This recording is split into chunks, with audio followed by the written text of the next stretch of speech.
Sí, ahí empecé a grabar. Bueno. Listo. Ok, buenas tardes. Siendo las 15:30 del 26 de marzo de 2020, damos inicio a la defensa de tesis de la licenciada Gaia Gaspar, que se realiza en forma virtual por las razones que todos conocemos. Mi nombre es Javier Ahumada, yo soy el moderador de esta reunión. Estoy aquí por pertenecer al Consejo de Posgrado de la Facultad. El procedimiento es el siguiente.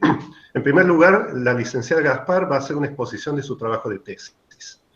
Luego se abrirá un periodo de preguntas y comentarios por parte de los miembros del Tribunal Especial de Tesis y finalmente el resto de las personas presentes podrán hacer también preguntas de una forma que ya vamos a ver en ese momento. Les comento que todo lo que se diga acá está siendo grabado. Bueno, el título del trabajo de tesis de Gaia es Caracterización del entorno de agujeros negros supermasivos en el infrarrojo cercano. El director del trabajo es el doctor Rubén Díaz y el codirector es el doctor Damián Mast. El Tribunal Especial de Tesis está constituido por los doctores María Eugenia Díaz y David Merlo del Observatorio Astronómico de la Universidad Nacional de Córdoba, y como miembro externo el doctor Guillermo Bosch de la Facultad de Ciencias Astronómicas y Geofísicas de la Universidad Nacional de La Plata. Antes de darle la palabra a Gaia, les pido de vuelta que todos los micrófonos estén desconectados. Bueno, Gaia, todo tuyo. Bueno, hola a todos, gracias por estar y gracias, Javier, por la presentación. Bueno, esperemos que salga bien esta presentación virtual. Bueno, entonces, como decía Javier, mi tesis se llama Caracterización del entorno de agujeros negros supermasivos en el infrarrojo cercano, dado que hemos trabajado con datos de los telescopios Gemini, Sur y Norte, dos instrumentos con los cuales hemos obtenido espectros e imágenes con alta resolución espacial, lo que nos ha permitido tener resoluciones por debajo de de las decenas de parsec para una muestra de 20 galaxias del universo cercano. Bueno, entonces, como dice el título, hemos caracterizado las componentes que se encuentran alrededor de estos agujeros negros supermasivos, bueno, con el fin de aportar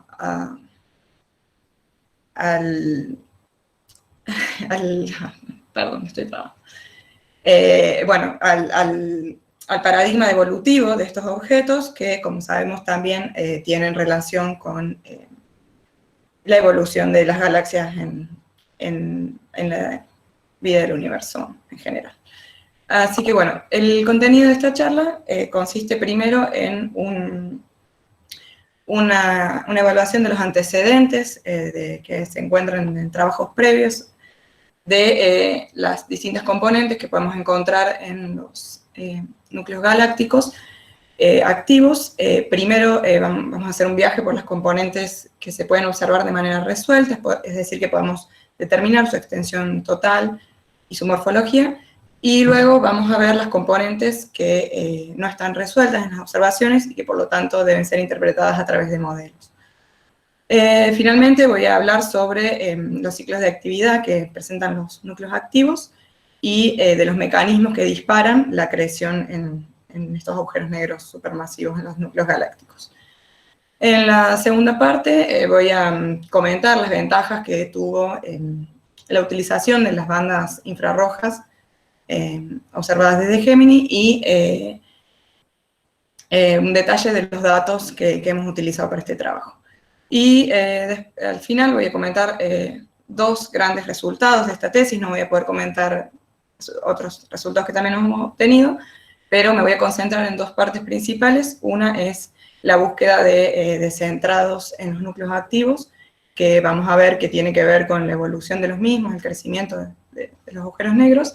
Y la última parte de resultados va a ser de la caracterización de la componente de polvo a alta temperatura que se encuentra rodeando los agujeros negros supermasivos. Bueno, y finalmente voy a comentar algunas algunos trabajos que queremos llevar a cabo en el futuro que salieron como consecuencia de esta tesis. Bueno, antes de empezar quiero aclarar algunas cosas para que no generen confusión a lo largo de la charla. Cuando vean el acrónimo ANSM, es por agujero negro supermasivo. Un AGN es un núcleo activo de galaxias, por sus siglas en inglés. Y vamos a definir la región circumnuclear, que me la van a escuchar nombrar, como la región contenida dentro de los 500 parsec de radio desde el núcleo, ya que dentro de esta región se tiene una dinámica bien diferenciada respecto del resto de la galaxia, y nos va a interesar la influencia que tiene la misma sobre el agujero negro y viceversa. Bueno, entonces para comenzar, se han observado grandes reservorios de gas y polvo en los kiloparsecs centrales de galaxias activas principalmente. De hecho, esto es algo muy raro en galaxias de núcleo no activo.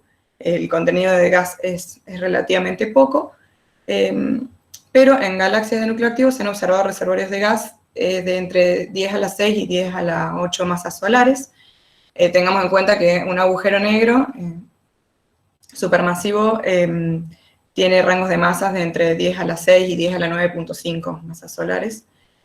Así que estos reservorios de gas son bastante importantes y se piensa que son los que alimentan el agujero negro en sucesivos ciclos de actividad. Bueno, y por lo tanto es necesaria su presencia para activar el núcleo. En esta, a ver si tengo el cursor, sí. En esta imagen, que es de la galaxia NGC 2442, los pongo como ejemplo para que vean cómo se puede ver visualmente estos grandes reservorios rodeando el núcleo de la galaxia, aquí, como para que tengan una idea de la escala de estos reservorios. Además, estas grandes cantidades de gas en los núcleos galácticos provocan grandes cantidades de formación estelar intensificada, o sea, tasas de formación estelar mucho más altas que las tasas de formación normales en regiones de formación estelar galácticas, y se encuentran muy cerca de los núcleos.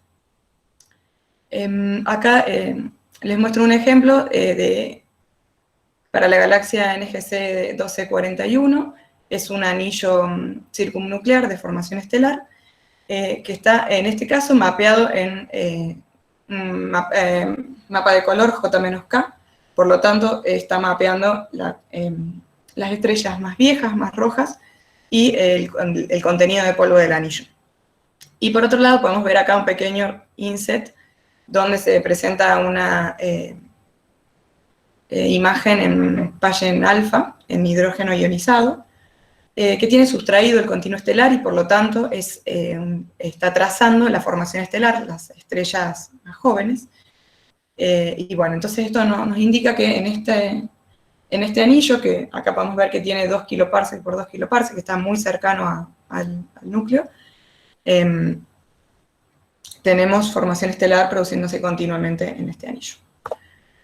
Bueno, yendo más adentro, podemos observar la región de líneas angostas, que en imágenes se pueden ver como conos de ionización mapeados en gas ionizado, que cuando se los observa espectralmente producen líneas de emisión con anchos de hasta 500 kilómetros por segundo. ¿Sí?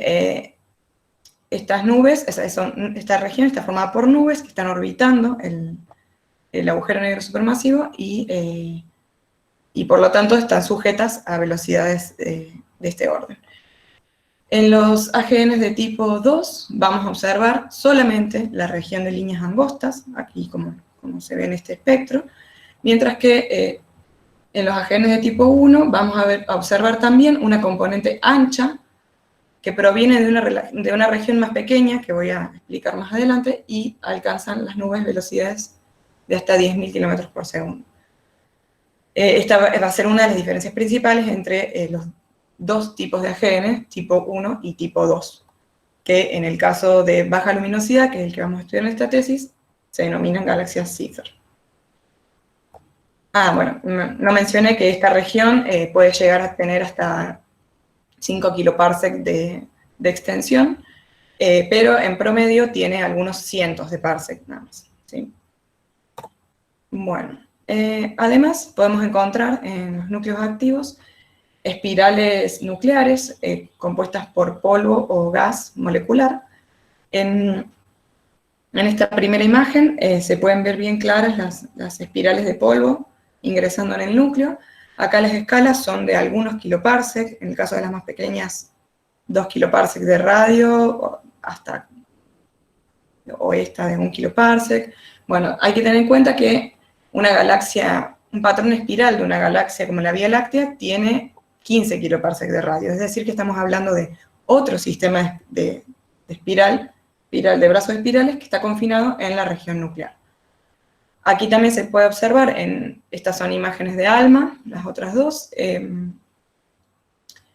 mapeadas en monóxido de carbono, en este caso superpuesta a una imagen en el caso del panel intermedio, de fibra intermedia, superpuesta a una imagen en banda B del visual del telescopio espacial, y se puede ver el claro patrón espiral que sigue tanto las estrellas como el gas. Se piensa que estas espirales son un mecanismo que está removiendo momento angular en el gas de la región circunnuclear, generando su caída hacia el núcleo galáctico. De hecho, este tipo de estructuras, así como también barras nucleares, son mucho más frecuentes en galaxias con núcleo activo que en galaxias con núcleo inactivo. Bueno, y finalmente, respecto de las estructuras de polvo que podemos observar en las regiones ya más cerca del agujero negro supermasivo, podemos encontrar polvo en la región ecuatorial del sistema o en la región polar, sobre el agujero negro supermasivo, ¿sí? En el eje de rotación del agujero negro supermasivo. En el caso del polvo en la dirección ecuatorial, les muestro acá un ejemplo, una figura extraída del paper de la colaboración Gravity de este año, donde utilizando interferometría en la banda K, logran construir esta imagen. Ellos utilizan datos tomados con el VLT, y en este campo, la interferometría infrarroja tiene campos muy pequeños. En este caso es de 5 parsec por 5 parsec, pero ya se puede ver que la estructura del polvo observado en la banda K del infrarrojo cercano es de tipo grumosa, con un factor de llenado muy chico. Esto no quiere decir que las regiones se ven oscuras en esta imagen estén vacías, sino que este polvo puede estar coexistiendo con grumos de polvo a menor temperatura, o con regiones altamente oscurecidas de formación estelar. Bueno, y en el caso del polvo polar, acá les muestro una imagen extraída del paper de Asmus de 2019. Ellos presentan para estas 9 galaxias imágenes del infrarrojo medio, donde se observa polvo a menor temperatura que en el infrarrojo cercano, que en la banda K. Y ellos lo que han hecho aquí es sustraer la fuente nuclear y para dejar en evidencia el polvo en la región polar. La línea verde, aquí la recta verde, en todos los casos tiene 200 parsec de tamaño, y se encuentra en el eje ubicada en el eje de rotación de la galaxia, del agujero negro supermasivo. Esto fue un descubrimiento bastante llamativo que se dio hace una década aproximadamente, por 10 años se ha estado observando este polvo, y fue bastante sorpresivo porque antes se pensaba que en esta región polar, donde los vientos provocados por la actividad nuclear son muy intensos, el polvo o las partículas pesadas serían barridas. Y sin embargo, bueno, acá está siendo observado un polvo con poca profundidad óptica en estas regiones. Bueno, y pasando a las componentes no resueltas, les presento aquí el modelo unificado, en el que no voy a ahondar porque ya lo he presentado en otros seminarios, pero básicamente el modelo unificado dice que un núcleo activo consiste en un agujero negro supermasivo que está acretando material mediante un disco de acreción, y está siendo orbitado por nubes de gas, que está siendo ionizado por el continuo proveniente del disco de acreción. Estas nubes se encuentran en la región de líneas angostas, las más lejanas, y en la región de líneas anchas, las más cercanas. En esta región, las nubes de gas están sometidas a un potencial mucho más extremo y por lo tanto las velocidades alcanzadas son mayores, como les decía, de hasta 10.000 kilómetros por segundo, y de ahí su nombre de región de líneas anchas. Lo que sucede es que observacionalmente encontramos distintos tipos de núcleos activos, en particular, como ya mencioné, los núcleos activos de tipo 1 y los de tipo 2. En los de tipo 1 vamos a estar observando todas las componentes. La región interna la vamos a estar observando sin poder, de manera no resuelta, solamente como proveniente de una fuente puntual. Así como también, bueno, no podemos observar el horizonte de eventos, el disco de acreción y la región de líneas anchas. Y mientras que si observamos, mientras que si vemos AGNs de tipo 2, no vamos a estar observando la región más nuclear y solamente vamos a detectar la emisión en líneas angostas. Bueno, debido a esto, para unificar todos los tipos de AGN, se propuso el modelo unificado en el que hay una componente de polvo en el plano ecuatorial del agujero negro que estaría obstruyendo la visión a la región central. Inicialmente se propuso que esta componente de polvo era un toroide o una dona homogénea de polvo y gas molecular, pero ese paradigma ha sido completamente abandonado en la actualidad y sabemos que esta estructura debe estar compuesta por nubes. Uno de los modelos más famosos es el de Nenkova, presentado en 2008, que propone una estructura formada por nubes, con bajo factor de llenado, que permite un camino libre medio de los fotones bastante extendido. Bueno, no voy a ahondar porque también ya lo he contado en profundidad en otros seminarios. Bueno, algo más que quisiera resaltar es cómo es la distribución espectral de energía en cuanto al polvo de un núcleo activo. Este es un cuásar de tipo 1. De mayor interés es la región encerrada en este rectángulo que les muestro aquí, donde podemos ver un exceso de emisión con un pico entre 3 y 5 micrones, es decir, en el infrarrojo medio, pero que tiene su caída de intensidad que entra en la banda K. Es decir, que en la banda K, que es la banda del infrarrojo que hemos utilizado en este trabajo para detectar el polvo, podemos encontrar esta subida. Por lo tanto, es de esperar que cuando hay presencia de polvo caliente, los espectros de estos núcleos tengan una subida en esa dirección. En contraposición, el polvo calentado por actividad de formación estelar es menos caliente y tiene su pico de emisión en el infrarrojo lejano. El polvo calentado por AGN se encuentra en diversas temperaturas calculadas en la literatura, pero sabemos que está en un rango entre 800 y 1500 Kelvin, mientras que el polvo calentado por AGN no supera los 800 Kelvin, es de alrededor de 600 Kelvin. Bueno, pasando ahora a la segunda parte de la introducción, de los antecedentes, les voy a comentar el tema de los ciclos de actividad de los núcleos activos, galácticos. Se piensa que toda galaxia suficientemente masiva alberga un agujero negro supermasivo, pero no están siendo observados debido a que se encuentran en periodos de inactividad. El argumento de Zoltán, ya en 1982, nos dice que dada la alta frecuencia de cuásares en redshift entre 2 y 3, que es hasta 10.000 veces mayor que la frecuencia de núcleos activos observados en el universo local, nos dice que los remanentes de esos cuásares, que deberían ser agujeros negros supermasivos, deben estar en este momento en las galaxias masivas, pero en periodos de inactividad, es decir, dormidos. Hay evidencias observacionales de las fases de apagado de los agujeros negros, es decir, del cese de la acreción y por lo tanto el cese de la actividad nuclear,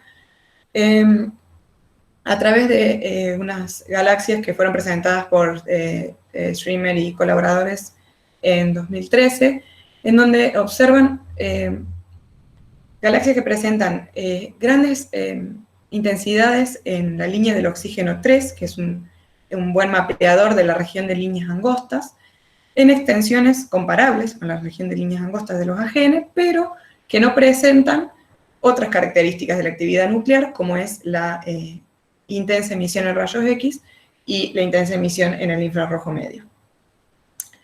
Debido a esto, estos autores han interpretado que estos objetos son ecos o reliquias o remanentes de agujeros negros que han dejado de acretar y se han apagado. Bueno, luego en un trabajo de Chawinski y colaboradores del 2015, ellos presentan un escenario secuencial para la actividad nuclear, en la que presentan 3 etapas. En la primera, el agujero negro ya ha empezado a acretar, se ha encendido la actividad nuclear y, por lo tanto, se observan fuertes emisiones en rayos X, pero aún no se observan líneas de gas ionizado en lo que debería ser la región de líneas angostas, ni anchas tampoco. Y por lo tanto esto ubica estos objetos en un diagrama BPT en la región de galaxias inactivas o de transición. Esta fase dura 10 a la 4 años. Cuando este tiempo pasa y la radiación del disco de acreción empieza a transitar por la galaxia huésped y empieza a ionizar y generar la región de líneas angostas, el AGN entra en la fase normal de actividad, la más estudiada, la más conocida, donde aquí se ven los conos de ionización, tenemos un AGN normal. Esta fase ellos han calculado que dura 10 a la 5 años. Y luego de esta fase, cuando el material que alimenta el agujero negro se consume, el núcleo se apaga y lo que podemos observar son los objetos que les comenté en el ítem anterior, donde vemos como ecos de la ionización de la región de líneas angostas. Para hacer este cálculo de la duración de la fase durante la cual el AGN está activo, estos autores toman la fracción entre el tiempo que tarda los fotones del disco de acreción en ionizar completamente la región de líneas angostas y la fracción de estos AGN que todavía no tienen características ópticas, líneas de emisión ópticas, sino que solamente presentan emisión en rayos X.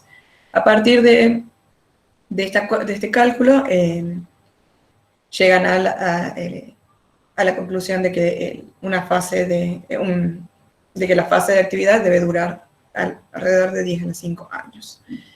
Entonces concluyen que un agujero negro masivo de ya unas 10 a las 9 masas solares debe haber atravesado entre 100 y 10.000 fases, periodos de actividad nuclear. Bueno, para que un AGN, para que un núcleo pueda encenderse, debe contar con grandes cantidades de material que caen hacia el núcleo. Esto es un tema no trivial, no voy a ahondar, pero porque ya di un seminario sobre esto, pero a distintas escalas de la galaxia actúan diferentes mecanismos que remueven el material de la galaxia, haciendo que disminuya el radio de sus órbitas y eventualmente caiga en el agujero negro supermasivo.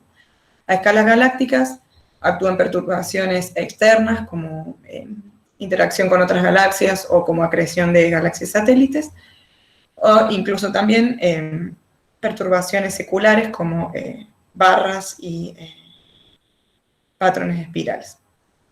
Dentro de las regiones circunnucleares actúan también los patrones espirales que les presenté de polvo y gas, así como también barras nucleares. Y en la región más interna, dentro de los 10 parsecs centrales, aún no queda claro cuál mecanismo de remoción de momento angular está actuando efectivamente para generar la caída hacia el centro.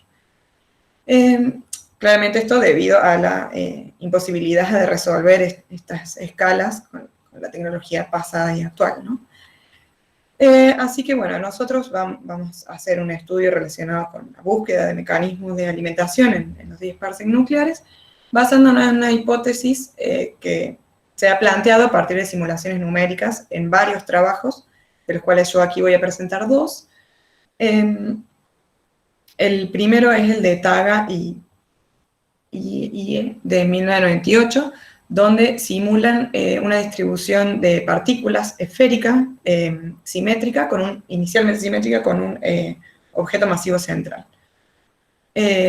Al objeto masivo central no se le permite crecer, pero sí observan que en tiempos tempranos de la simulación, este objeto empieza a oscilar en torno al baricentro de la estructura. Mientras más grande es la masa, menor es la amplitud de esta oscilación en torno al centro de masa. Y por lo tanto, ellos proponen que esta oscilación del agujero negro podría estar generando las asimetrías necesarias en el material circunnuclear para que éste pierda momento angular y caiga. Además, a medida que el objeto va creciendo, que fuera creciendo y acretando material del agujero negro, sería cada vez más masivo y por lo tanto se esperaría que un agujero negro muy masivo no oscile, sino que ya esté totalmente ubicado en el pozo de potencial del sistema global. Resultados similares fueron encontrados por Emselem y colaboradores en 2015 en una simulación más reciente, más moderna.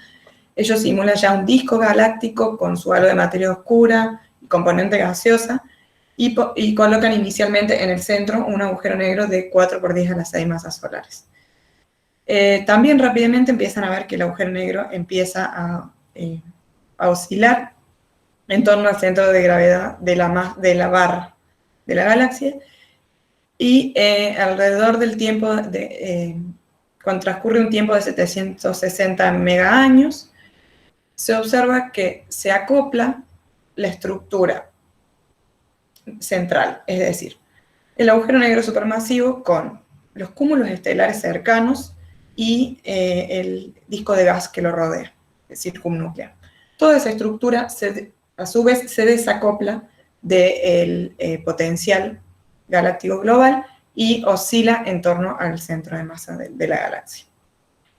Entonces, trabajando bajo esta hipótesis, nosotros hemos buscado descentrados en datos observacionales, considerando que una oscilación de este tipo va a ser observada como un descentrado instantáneo entre el núcleo de la galaxia y una componente de mayor tamaño. Bueno, entonces, con el objetivo de buscar estos descentrados es que ha sido de vital importancia trabajar en las bandas infrarrojas, donde la extinción producida por el polvo decrece a un 10% de la banda del visual y por lo tanto es mucho más útil para poder describir las estructuras galácticas, ¿sí? sin que el polvo esté afectando. Por otro lado, a medida que cambia la longitud de onda de las observaciones, vamos a ver cómo cambia la morfología de una galaxia, por ejemplo. Acá en este panel les muestro para una misma galaxia cómo cambia la morfología de la misma a medida que crece la longitud de onda hacia la derecha y hacia abajo. En las bandas más azules, cerca ya en el UV, domina la emisión de estrellas jóvenes azules que se ubican en grumos discretos de formación estelar, en regiones discretas, y por lo tanto vamos a tener que la morfología está bastante alterada. Mientras que a medida que nos acercamos a las bandas infrarrojas, vamos a ver cómo cada vez empieza a dominar más la población estelar vieja, que justamente por ser tan más vieja está más relajada y sigue más, con más precisión el potencial galáctico. Por lo tanto, va a ser importante trabajar en una banda de este tipo donde podamos mapear la población estelar vieja para mapear las estructuras. Otro detalle es que debido al acoplamiento entre el agujero negro supermasivo y los cúmulos estelares nucleares, vamos a tener que el pico en la banda K puede ser asociado con la posición del agujero negro supermasivo, siempre que este sea lo suficientemente masivo para haber ya generado ese acoplamiento. Bueno, Esto, bueno, en cuanto también a la caracterización de las estructuras de polvo, que es el segundo resultado que voy a contar, como ya mencioné cuando mostré la distribución espectral de energía, el polvo caliente es mapeado en la banda K, es detectado en la banda K, y por otro lado, es bueno destacar que hay pocas observaciones de este polvo en banda K. Hay muchas observaciones en bandas del infrarrojo medio y lejano, debido en gran medida a que hay muchas facilidades, muchos relevamientos como Spitzer, Wise, en esas bandas, mientras que en el infrarrojo cercano no tenemos relevamientos de este tipo y bueno, hay una clara diferencia en el número de detecciones de polvo en el infrarrojo cercano. Bueno, entonces los datos que hemos utilizado, por un lado tenemos observaciones que nosotros hemos realizado con Flamingos 2 en Géminis Sur para 4 galaxias, NGC 6300, NGC 4945, NGC 134 y NGC 5643.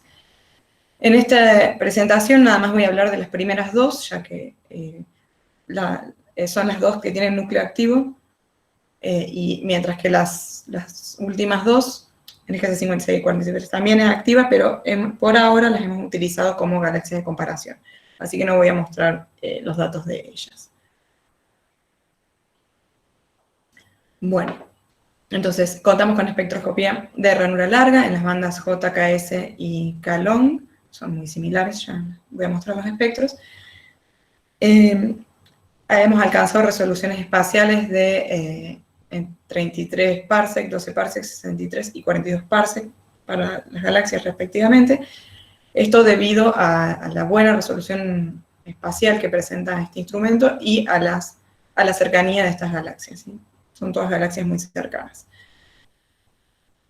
Bueno, y tenemos otro set de datos que son tomados con el espectrógrafo GNIRS de Gemini Norte. Estos datos no han sido tomados por nosotros, sino que nos lo ha proveído el grupo de Rachel Mason, este paper de 2015, ellos presentan aquí los espectros. Tenemos espectros para 16 galaxias espirales con distancias menores a 100 megaparsec, por lo que también se han logrado buenas resoluciones espaciales de entre 20 y 100 parsec. Estos espectros son en banda K-long y en el modo de dispersión cruzada. Bueno, pasando ya a la sección de resultados, primero voy a empezar a hablar de la búsqueda que hemos hecho de núcleos descentrados para las 20 galaxias que tenemos. La técnica utilizada es la de descomposición en componentes estructurales, que se realiza. Los datos son espectroscópicos, pero esta técnica se aplica en extracciones espaciales en el espectro, ¿sí? De esta forma. Se elige una longitud de onda, en este caso son las dos que yo he utilizado para los datos de GNIRS, y se extrae una tajada de intensidad versus radio en un intervalo de longitud de onda. Se obtiene un perfil de este tipo, ¿sí? Si extrajéramos en la dirección espectral, obtendríamos el espectro típico que siempre se utiliza de longitud de onda, intensidad en función de longitud de onda. Pero en este caso vamos a usar los perfiles espaciales, que también pueden ser obtenidos de imágenes, solo que cuando tenemos espectros tenemos información espectral. En cambio, en imagen vamos a tener todas las longitudes de onda superpuestas. Bueno, entonces lo que hemos hecho es utilizar funciones de CERSIC que modelan, dependiendo del índice de CERSIC, componentes como discos, bulbos u otras componentes como barras en proyección. Y hemos utilizado además una función gaussiana para representar la componente central no resuelta, ¿sí? Donde vamos a asumir que se encuentra el agujero negro supermasivo, ¿sí? El pico de la gaussiana va a representar la posición del agujero negro supermasivo. Entonces, bueno, primero les muestro este caso que es de una galaxia individual para NGC 6300. En este caso hemos extraído el perfil de una imagen, no de un espectro, pero también tenemos aquí una extracción en espectro en la línea de H2 2.12, ¿sí? Bueno, entonces modelamos este perfil con una fuente nuclear con 7 parsec de full width, un disco nuclear, que es este que se muestra acá con línea de trazos y punteada, de 73 parsec de radio de escala, y un disco nuclear más grande, circunnuclear, perdón, más grande, de 600 parsec de radio de escala. Entonces, este disco circunnuclear en realidad está extendiéndose por fuera de la región circunnuclear, ya que el radio de escala es una medida similar al radio mitad de luz. Bueno, entonces, para este núcleo encontramos un descentrado entre la estructura nuclear, que es el núcleo con el disco nuclear, respecto del disco más grande. El descentrado es de 25 parsec. Y por otro lado, hemos construido la curva de velocidad radial a partir de la línea de hidrógeno molecular en 2.12 micrones, y hemos encontrado que el centro de esta curva de velocidad radial no se da en la posición del agujero negro supermasivo, sino a 55 parsec del mismo. Aquí se muestra la curva reflejada, la curva simetrizada. Vamos a ver que este punto es el que simetriza la curva de rotación, y esto nos indica que el centro cinemático del disco de hidrógeno molecular se encuentra desplazado respecto del agujero negro, y ambos se encuentran desplazados respecto de la estructura galáctica. Es decir, que la región circunnuclear de esta galaxia está fuertemente perturbada, presenta simetrías bastante notables que encajan en este escenario de que este agujero negro está siendo alimentado por el material perturbado de la región circunnuclear. Bueno, pasando a la muestra observada con GNIRS, como les decía, son 16 galaxias espirales cercanas que barren un tipo de actividad, barren todos los tipos de actividad. Tenemos tanto núcleos Cipher de tipo 1, 2, liners y una galaxia inactiva.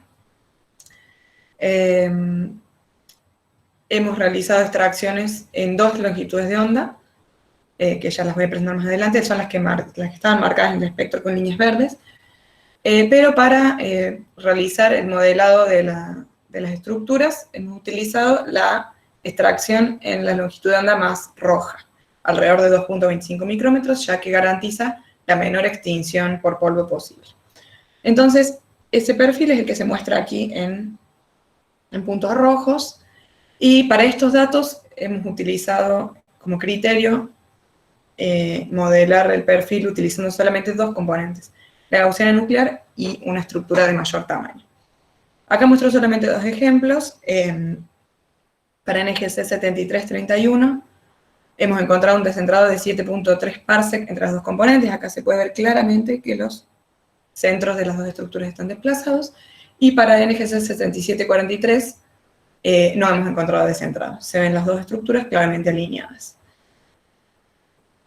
Bueno, entonces, para toda la muestra hemos encontrado 5 núcleos descentrados. Aquí están los valores de los descentrados. Van entre 2.3 parsec y 20 parsec aproximadamente. Pero luego, al analizar las imágenes infrarrojas que hemos obtenido a partir de archivos, son imágenes tomadas con la cámara NICMOS del telescopio espacial, podemos ver que 3 de ellas, NGC 3718, NGC 7331 y NGC 5033, presentan una distribución de luz suave que no muestra evidencias de extinción por polvo, mientras que NGC 4388 y NGC 5194 presentan fuertes extinciones en la dirección noreste de la ranura. Acá este rectángulo representa la ranura con la que se tomaron los espectros.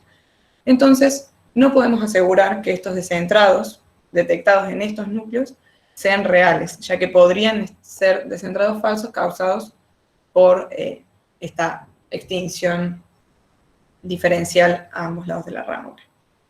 Por lo tanto, los hemos quitado de nuestra muestra de núcleos descentrados. Bueno, a pesar de tener una muestra modesta, relativamente chica, hemos intentado encontrar alguna correlación entre la presencia de un descentrado y otros parámetros nucleares, como tipo de actividad o intensidad en las bandas de los rayos X suaves. Pero la única tendencia que hemos encontrado es con la masa del agujero negro central.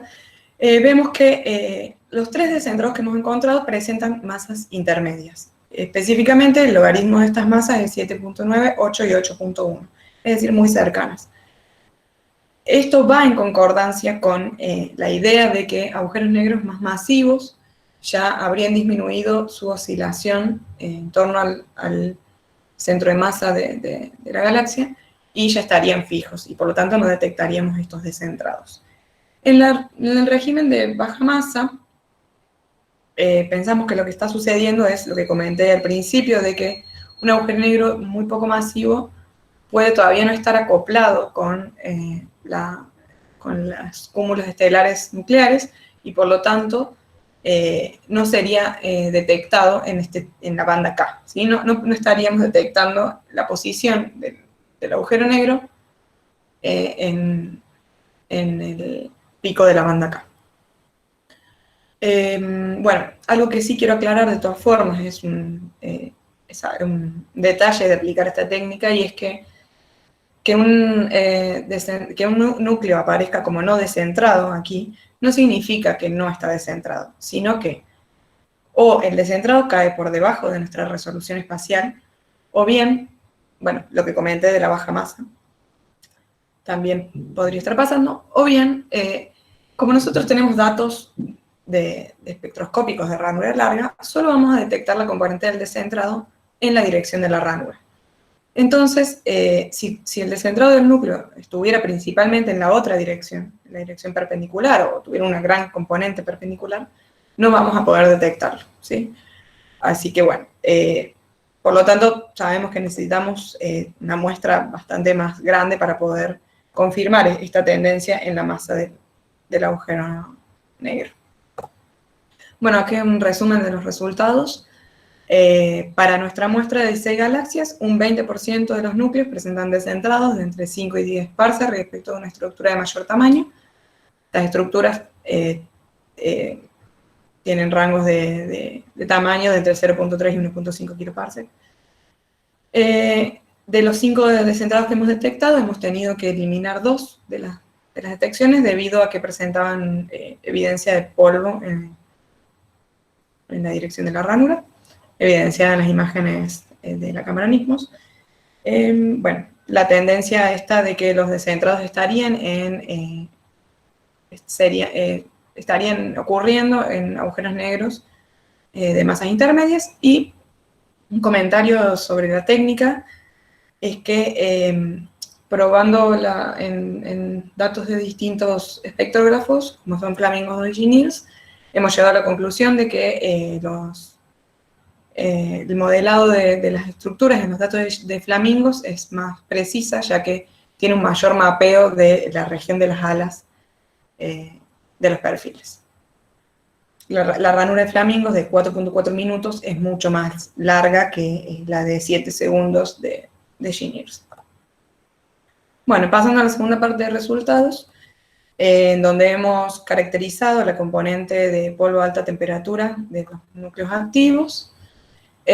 Bueno, empezando otra vez con NGC 6300, esta es una galaxia espiral que se encuentra a 12.2 megaparsec de distancia, alberga un núcleo de tipo Cipher-2, y contamos con espectros tomados en la banda KS con Flamingos, con resoluciones espaciales de 0.6 segundos de arco, lo que nos permitió extraer espectros cada 27 parsecs.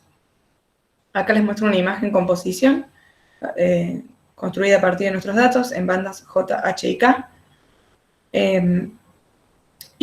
Acá quiero mostrar específicamente este inset que hay aquí pequeño de la región nuclear, que muestra, es una imagen en 8000 Armstrong aproximadamente del telescopio espacial, que muestra cómo el polvo a estas escalas está distribuido de manera caótica, generando gran oscurecimiento principalmente en la región sur de la galaxia.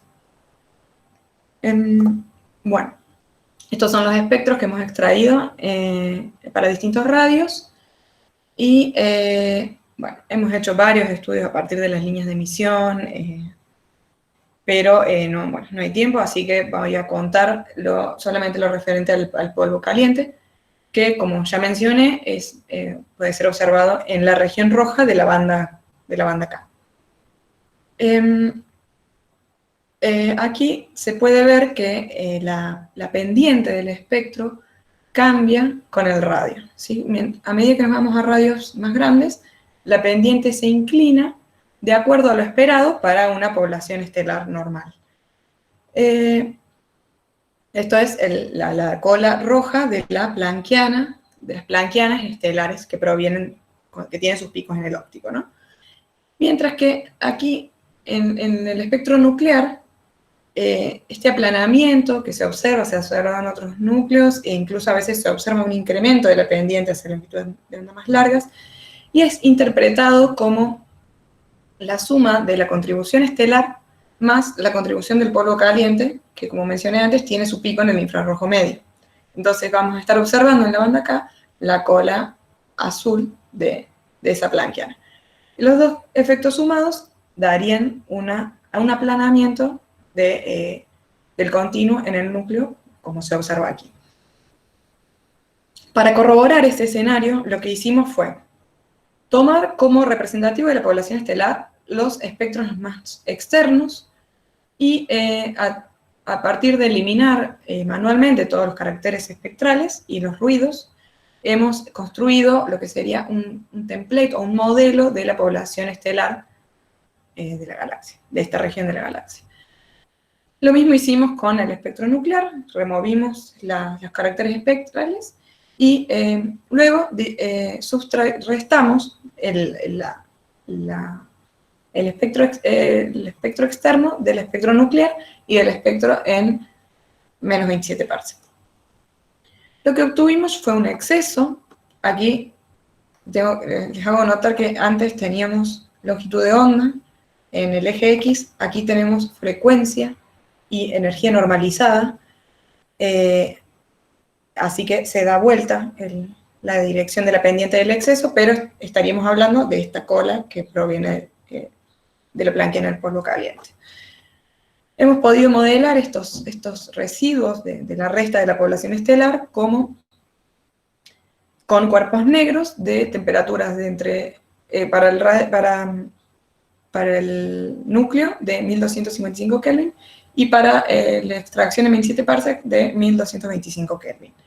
Es decir, que estas temperaturas son compatibles con polvo calentado por un disco de acreción en un agujero negro. ¿Sí? Recordemos que el polvo calentado por formación estelar tenía temperaturas mucho menores. Lo sorpresivo de este resultado fue que pudimos encontrar este polvo caliente a una distancia de 27 parsec. Hasta este momento, bueno, los resultados similares que he encontrado en la literatura tenían resoluciones espaciales más pobres y por lo tanto solo observaban este efecto en la extracción nuclear, haciendo que la gente atribuyera este polvo caliente al toroide del modelo unificado, ¿sí? Por mucho tiempo se dijo, bueno, si hay polvo caliente es el toroide, es bien chiquito, no lo podemos resolver. Sin embargo, aquí hemos encontrado polvo en extensiones mayores. Bueno, similar para la galaxia NGC 4945, también es una galaxia espiral, mucho más cercana, a 4.7 megaparsecs se encuentra, lo que nos permitió una mejor resolución espacial de 8.2 parsec, es decir, que tenemos espectros extraídos cada 8.2 parsec. Aquí les muestro la ranura, la cruz azul marca el pico de emisión de la banda K, donde se encuentra el agujero negro, y la ranura utilizada que se encuentra en la dirección del semieje mayor de la galaxia.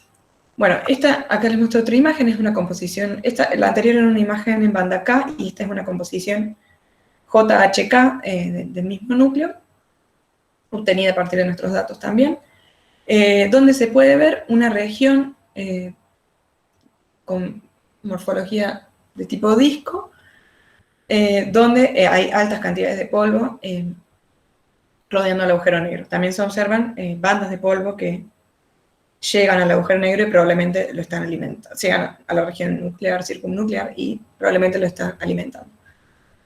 En esta estructura, que tiene una extensión de alrededor de 300 parsec, reside un intenso starburst que ha sido ampliamente estudiado en la literatura. De hecho, es tan intenso que por muchísimo tiempo se pensó que era un núcleo inactivo con gran cantidad de formación estelar,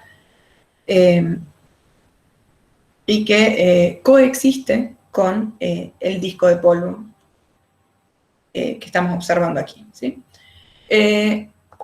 Hemos realizado un procedimiento similar a la galaxia NGC 6300, para esta galaxia también.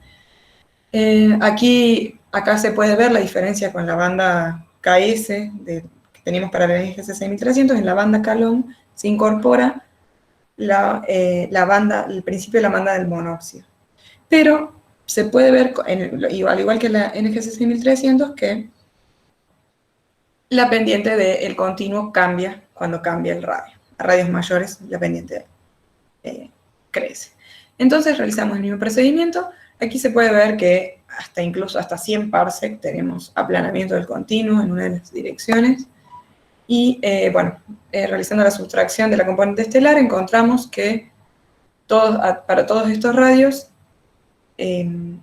los excesos son bien modelados por temperaturas de polvo de entre 1000 y 1100 Kelvin. Así que de nuevo estamos encontrando polvo muy caliente, calentado por fotones provenientes del disco de acreción del agujero negro, a extensiones muy grandes, mucho mayores de las esperadas para el toroide del modelo unificado original.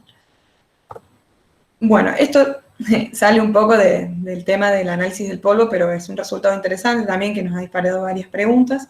Para esta misma galaxia, construimos la curva de velocidad radial a partir de la línea del hidrógeno molecular en 2.12 micrómetros y asumiendo un movimiento de tipo kepleriano para el gas, hemos calculado la masa contenida dentro de nuestro elemento de resolución, que es 8.2 parsec. Esta masa nos resultó de 1.2 por 10 a la 7 masas solares, y afortunadamente esta galaxia tiene una medición muy precisa de la masa del agujero negro realizada por Greenhill y colaboradores en 1997 a partir de masters de H2O. Esta masa es de 1.4 por 10 a las 6 masas solares, es decir, un orden de magnitud menor a la masa que nosotros calculamos, y por lo tanto hemos realizado la resta entre las dos y encontramos que hay una masa de 1 por 10 a las 7 masas solares que vendría a constituir un reservorio muy masivo dentro de los 8.2 parsec de radio. Si seguimos el razonamiento del grupo de Thaisa, Storch y Bergman del año pasado, de un paper del año pasado, en el que dice que estos reservorios se consumen en un ciclo de actividad, esperamos que el agujero negro, dentro de este ciclo de actividad, incremente su masa en un orden de magnitud. Lo que lo haría moverse, aquí les marqué la posición de este núcleo en un diagrama masa del agujero negro versus dispersión de velocidades del bulbo, ¿sí? Donde se puede observar la muy conocida relación masa-sigma, que nos habla de la evolución conjunta entre los agujeros negros supermasivos y la componente esferoidal de las galaxias. Entonces, esta galaxia en este momento cae por debajo de la relación, pero si la galaxia acretara todo este material que encontramos tan cerca en un corto tiempo, iría a caer ya bien dentro de la relación. Así que bueno, esto nos generó todas estas preguntas. Me pareció muy interesante continuar observando estos núcleos con reservorios de gas, así que bueno, por eso les cuento este resultado. Bueno, volviendo a la parte del polvo, de la detección del polvo, para las 16 galaxias de la muestra observada con GNIRS, como les conté antes, hemos hecho 2 extracciones de los perfiles espaciales, una en 2.25 micrómetros, que es la que mostré en los ajustes, y otra más hacia el azul en 2.1 micrómetros aproximadamente. Entonces, lo que realicé aquí fue un cociente, acá es en los paneles inferiores, presento un cociente entre los 2 perfiles, y entonces lo que encontramos fue, en muchos casos, excesos en la banda roja, en la banda más roja. Como sabemos que en esa región roja de la banda K es donde se detecta el polvo caliente, sabemos que estamos viendo aquí entonces estructuras de polvo en estas regiones nucleares que están emitiendo en la banda K. Tenemos diversas morfologías de excesos. Para 14 de las 16 galaxias encontramos estos excesos con una emisión significativa por encima del ruido, y tenemos muchos con morfologías bastante prolijas, como en este caso, otros, como en el panel central, donde el exceso tiene una forma un poco más menos clara, más extendida, más ruidosa, y una galaxia que, dos galaxias en las cuales no hemos detectado excesos. En particular, justamente la galaxia inactiva de nuestra muestra, que es NGC 7331, no muestra exceso, sino que solamente un cambio en la extinción de un lado al otro del núcleo. Esto refuerza la idea de que los excesos son detectados en galaxias activas y por lo tanto estamos viendo polvo caliente. Bueno, para caracterizar estos excesos hemos adoptado 2 medidas de anchos del perfil del exceso. Uno a mitad de altura del pico, al 50% de intensidad, que podríamos compararlo con lo que sería un full width half maximum en una distribución gaussiana, y por lo tanto va a tener que ver con la potencia de la fuente central no resuelta, ¿sí?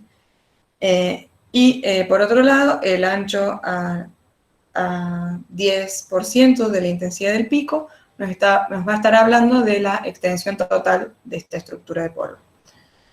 Entonces aquí están las 14 galaxias para las que encontramos estas estructuras de polvo. Los rangos de radio van entre, bueno, el diámetro aquí 53, el más chico, o sea, radios de 25 parsec aproximadamente, hasta radios de 200 parsec. De nuevo, estructuras grandes de polvo caliente. Y bueno, para asegurarnos, aquí les muestro los plots de anchos versus zinc de ambos anchos para evaluar si estas estructuras están dadas, son resueltas o no. Y encontramos que el ancho 50 con el zinc se encuentra para la mayoría de los casos por encima de la función de identidad, por lo tanto sabemos que estamos viendo estructuras espacialmente resueltas. Bueno, me quedó ahí, esto es un error. Perdón, bueno, esto es justamente porque estos índices, estos labels están mal puestos, son al revés en realidad. Acá he intentado buscar correlaciones entre el ancho al 10% de intensidad del pico y el ancho al 50%. Está al revés aquí el cociente. Por ahora no hemos encontrado ninguna correlación. Falta correr más test para buscar correlaciones, pero bueno, aparentemente no hay ninguna correlación muy fuerte. Con parámetros como la masa del agujero negro, la emisión MX y el tipo de actividad. Y aquí en la figura de la derecha les presento la relación que siguen los dos anchos, el ancho 10 con el ancho 50, y podemos ver que es creciente. Todavía no hemos podido entender del todo qué significa, en realidad es una relación cuadrática, pero sí esto nos está indicando que la fuente que está, la potencia de la fuente representada por el ancho 50, la fuente es central, ¿sí? Por lo tanto, a mayor ancho 50, mayor potencia de la fuente, tenemos mayor extensión del polvo caliente. Bueno, entonces, resumiendo los resultados de esta parte, hemos encontrado estructuras de polvo calientes, calentadas por el disco de acreción del agujero negro, a grandes extensiones que no habían sido observadas previamente en el infrarrojo cercano, debido a la poca cantidad de observaciones en esta banda del polvo, y además, estas extensiones vienen a apoyar el nuevo paradigma que se tiene de la distribución de polvo en los núcleos, en la región ecuatorial de los núcleos activos, en la que ya no se habla de un toroide pequeño, confinado a la región bien cercana al agujero negro, sino a extensiones mucho mayores que pueden llegar a los 100, 200 parsec, que ya se están empezando a ver en los mapeos obtenidos con ALMA en los últimos años. Bueno, entonces lo que nosotros proponemos es que para obtener polvo caliente a extensiones tan grandes, la distribución de polvo debe ser de tipo grumoso, compuesto por nubes, con un factor de llenado muy chico que permita un camino libre medio entre nubes bastante grande para que los fotones puedan llegar a calentar el polvo a grandes extensiones, y además es necesario que pueda coexistir polvo a diferentes temperaturas, ya que se observan grandes cantidades de polvo más frío en el infrarrojo medio, también coexistiendo en la región ecuatorial. Finalmente, como también encontramos que este polvo está coexistiendo con actividad nuclear, actividad de formación estelar intensa en el NGC 4945, es necesario que haya regiones dentro de esta estructura de polvo que estén lo suficientemente escudadas del disco de acreción, de los fotones energéticos del disco de acreción, para que se pueda producir el colapso de nubes de gas molecular y producir formación estelar. Así que bueno, para cerrar, les dejo aquí el trabajo a futuro que tenemos pensado hacer, que fue las preguntas que se nos disparan a partir de esta tesis. Queremos observar una muestra la más grande posible con Flamingos 2 en la banda K, con el fin de estudiar esta débil correlación que hemos encontrado entre la presencia de un descentrado y la masa de los agujeros negros, para seguir explorando este escenario en el que una oscilación del agujero negro estaría generando acreción en el mismo. Por otro lado, esta muestra también nos permitiría seguir aportando a la cantidad de genes que se le conoce el polvo extendido a altas temperaturas, para también aportar a la limitación de los parámetros de estas estructuras de polvo en general. Y bueno, como una chapa, lo que les comenté de los grandes reservorios de gas que hemos encontrado para NGC 4945, queremos testear en una muestra de galaxias que caen por debajo de la relación masa-sigma, si ellas contienen estos grandes reservorios de gas que podemos mapear a partir de las curvas de rotación del hidrógeno molecular. Y bueno, eso es todo.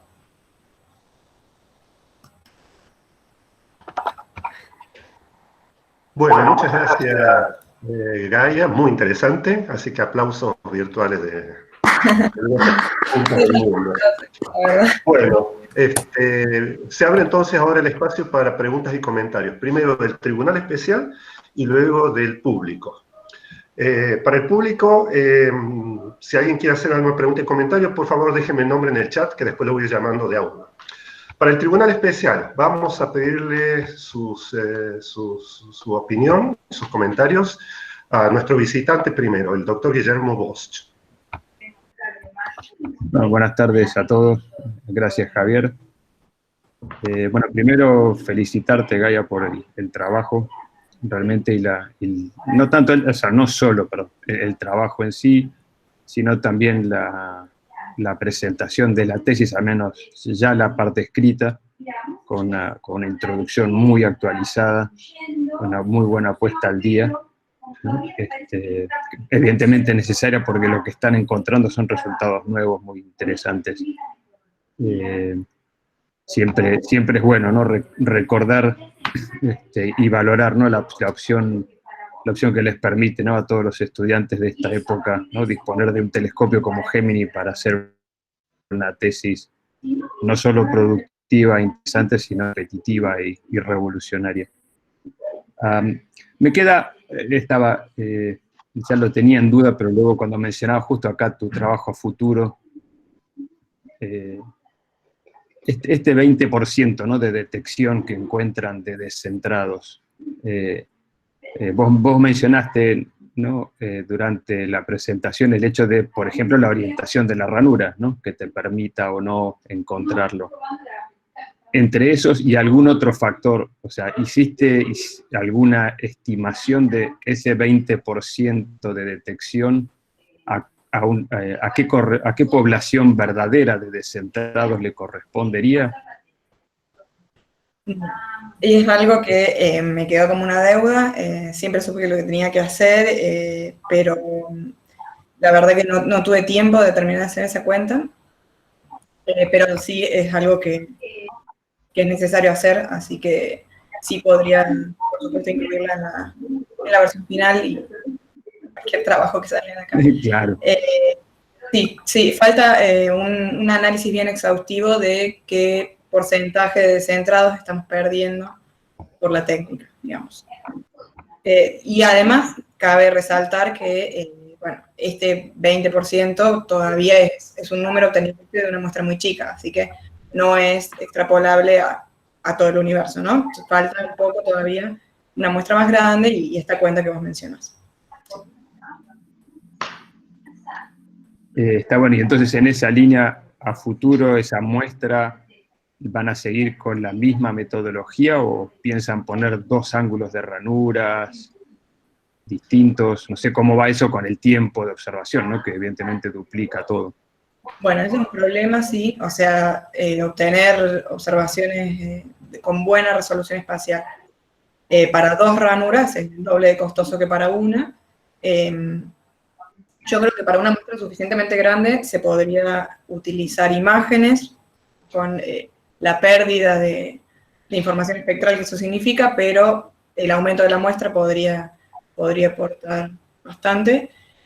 Por ahora, inmediatamente yo voy a seguir modelando el resto de la muestra de Mason, que todavía quedan muchos núcleos. Y bueno, para flamingos tenemos que ver qué priorizamos, si el tamaño de la muestra o la información espectral. Todavía tenemos que definir eso.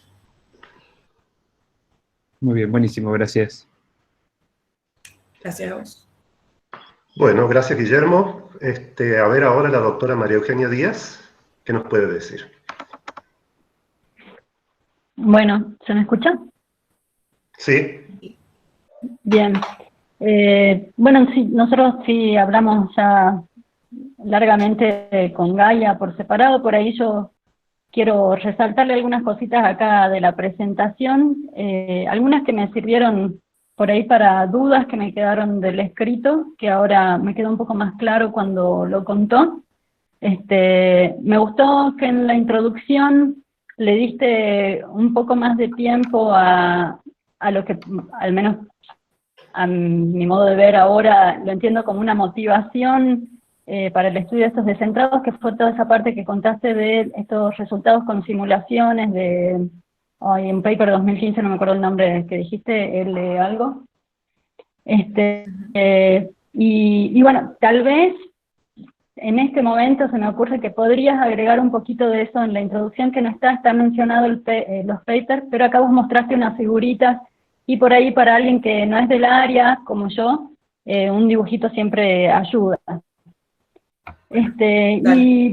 Y lo otro que bueno, que también ya lo charlamos, que muchas de mis preguntas fueron hacia, contame con más detalle cómo haces esto, porque de nuevo alguien que no es del área puede no entenderlo, y la idea de las tesis doctorales es justamente que sirvan como libro de texto. Por ahí la parte de los ajustes, cuando ajustás gaussianas y perfiles de CERTIC, especificar un poquito más cómo haces esos ajustes, qué tan degenerados son los ajustes, cuáles son los errores que vos estás encontrando en esos cálculos de descentrados que da. También apuntando un poco a la reproducibilidad, ¿no? Que es algo que uno como científico debe buscar. Si yo quiero agarrar esos mismos datos y hacer tu mismo trabajo, estaría bueno saber bien cuál fue tu técnica para poder ver si lo puedo reproducir. Pero bueno, en general, más allá de las otras cosas que ya hemos charlado, de ajustar un poquito, dar esas precisiones en cuáles son los errores, cómo hacer los ajustes, que me parece que son cosas que las sabés porque las hiciste, pero en el escrito sobre todo debería quedar un poco más claro. Así que yo no tengo muchos más comentarios, me gustó la tesis, me parece que es un aporte a esta área con una resolución que, por lo menos la bibliografía que mencionaste, no alcanzaba, así que, bueno, yo por ahora solo felicitarte. Eso es todo. Gracias. Bueno, muchas gracias. Y finalmente, el doctor David Merlo. Sí, hola. Sí, yo ya hablé con ella en su momento, le di mis observaciones a la tesis, que han sido muy, muy buenas. Ahora, en particular, me llamó la atención la extensa bibliografía que ella ha consultado. Le hice unas preguntas puntuales, me las supo responder con mucha experticia en el tema. Les expliqué que la distribución de los capítulos en la tesis era muy, muy oportuna. Se demuestra el gran trabajo que ella ha realizado con esos datos de altísima calidad, que demuestra una vez más la necesidad de nuestro país de seguir participando en Gemini, ¿no? Eso es una opinión personal. Bueno, los aportes son muy importantes. Después, realmente a mí me ha llamado la atención hasta dónde hasta dónde se ha logrado a llegar en el estudio de los SMBH. Y bueno, yo por mi parte felicitarla y que continúe con el excelente trabajo que está realizando. Gracias. Gracias, David. Bueno, muchas gracias, David, y al tribunal. Acá en el público me escribe Gianluigi Granato, que dice que puede hacer un aporte, pregunta y comentario. Okay. Hola, ¿me escuchan? Sí, sí. Muy bien. Bueno, la pregunta creo que parcialmente ya está cubierta por lo que dijo Eugenia.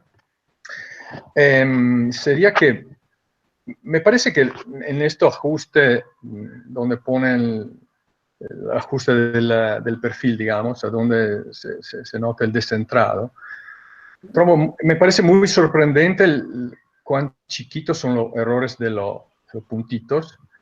Y bueno, se puede un poquito explicar por qué son tan chiquitos, si son, digamos, confiables que sean tan chiquitos. Y relacionado a esto, me parece que sería bueno, no sé si lo hicieron, hacer como datos simulados y ver si se puede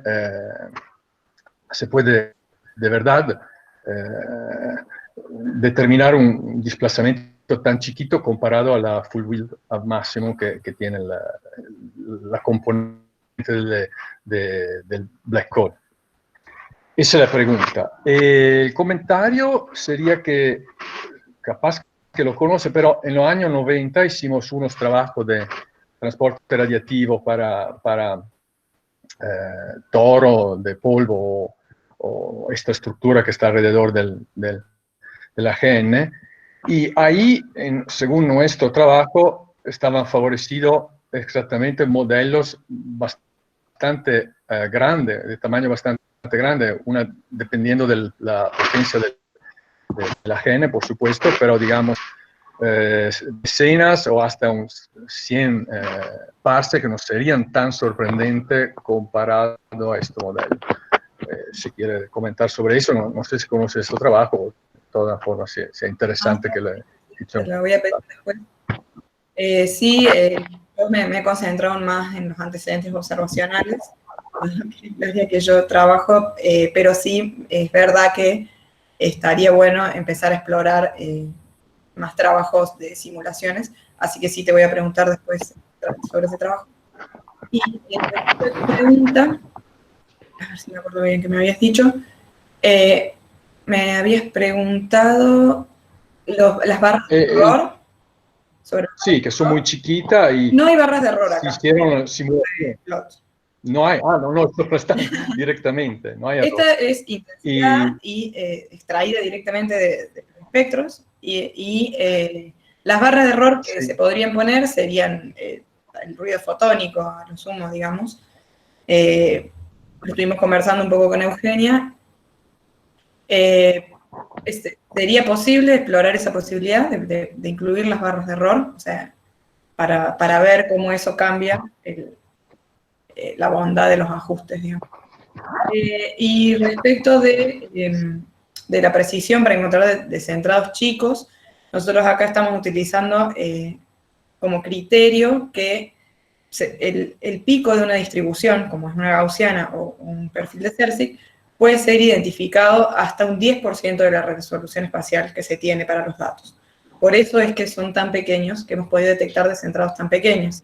Y eso sí lo hemos visto en simulaciones de perfiles, como al desplazarlos, al ser desplazados, hasta un décimo de la resolución, los picos son claramente identificados en la resta, ¿sí? Así que, bueno, y respecto de hacer simulaciones... ¿Cómo? Sí, ya hicieron las simulaciones de esto, digamos. Hicimos simulaciones utilizando gaussianas para ver el comportamiento de los desplazamientos. No hemos hecho simulaciones de componentes grandes, así, ¿no? Simular un perfil complejo. Eso no, y sí sería interesante hacerlo también, como para caracterizar mejor la técnica, ¿no? Muy bien. Felicitaciones por este trabajo. Gracias por el aporte. Bueno, ¿algún comentario o pregunta científica más? Bueno, en este momento correspondería que el tribunal se retirara a deliberar y volver con el dictamen. La firma de papeles va a quedar para mucho más adelante, pero de lo que dijeron los miembros del tribunal, aparentemente está más o menos tomada la decisión. Sí, pero me gustaría que acá... ¿Sí? ¿Perdón? Sí, si querés que te contemos un poquito sobre lo que estamos hablando. Sí, ¿cómo no? Sí, sí. Bueno, que el tribunal ya ha estado hablando, ya hablamos con Gaia también, ya estuvimos haciéndole nuestros comentarios y todos concordamos en que es un buen trabajo de tesis doctoral, por lo que la tesis está aprobada y bueno, solo deberíamos pedir el aplauso de todos para la flamante doctora. Bueno. Gaia, acá hay un par de personas que quieren saludarte en particular. Hola. Hola. Felicitaciones, Gaia. Estamos acá con Anita. Vamos a la charla y como siempre decimos, tenemos una Einstein en casa, así que te felicitamos y te amamos con todo el corazón, igual que siempre. Yo también te amo con todo el corazón. Intenta, no sé, si querés seguir haciendo tesis, acá estamos. Todavía no podemos llevarte la comida, como decíamos la vez anterior. Pero bueno, felicitaciones. Felicitaciones. Gracias. Amamos mucho. Un aplauso. Bueno, doctora Gaspar, felicitaciones y muchas gracias a todos por participar. ¡Grande, Gaspi! Gracias por estar, por escucharme. Bravo, Gaspi, te queremos. ¡Bravo! Felicitaciones. Bravo, Gaia, muy bien. Bueno, tienes que decir unas palabras. La celeste, la celeste. Se me corta mi- Felicitaciones, Ga. Qué bien. Bueno, muchas gracias a todos por estar siempre, todos ya saben, quiero a todos mucho.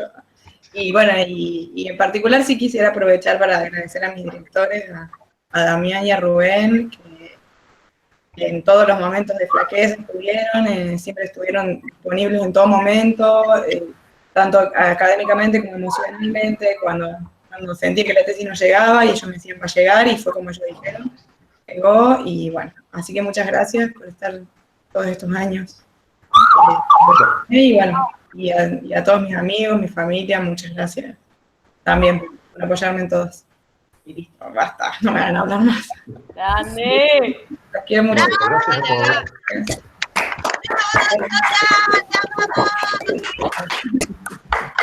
¡Bravo!